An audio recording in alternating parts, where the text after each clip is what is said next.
আমাদের জীবন একটি সুন্দর সাজানো ফুলের বাগানের মতো, আর এই জীবনকে উপভোগ করার জন্য রয়েছে ফুলের সৌরভ। দুঃখকে পাশে নিয়ে চলার জন্য রয়েছে কাঁটার আঘাত। জীবনে চলার পথে অনেকেই আসবে, কেউ ভালো উপদেশ দেবে, আবার কেউ অসৎ পথে চালিত করতে চাইবে। তবে যতদিন আপনার টাকা আছে ততদিন আপনার আত্মীয়ের কোনো অভাব হবে না, কিন্তু যখন আপনার টাকা থাকবে না তখন আপনার আশেপাশেও কেউ থাকবে না।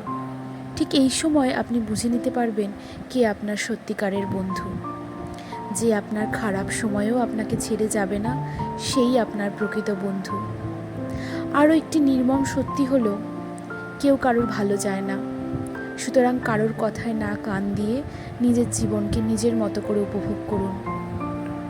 সম্পর্ক টিকিয়ে রাখার জন্য অনেক জেদি মানুষও একটা সময় স্যাক্রিফাইস করা শিখে যায়। অনেক রাগী মানুষও ঠান্ডা মেজাজের হয়ে যায় শুধুমাত্র সম্পর্ক ভালো রাখার জন্য। অতএব উচ্চাকাঙ্ক্ষা যেখানে শেষ হয় সেখানেই শান্তি শুরু হয়। ভালো থাকবেন, সুস্থ থাকবেন।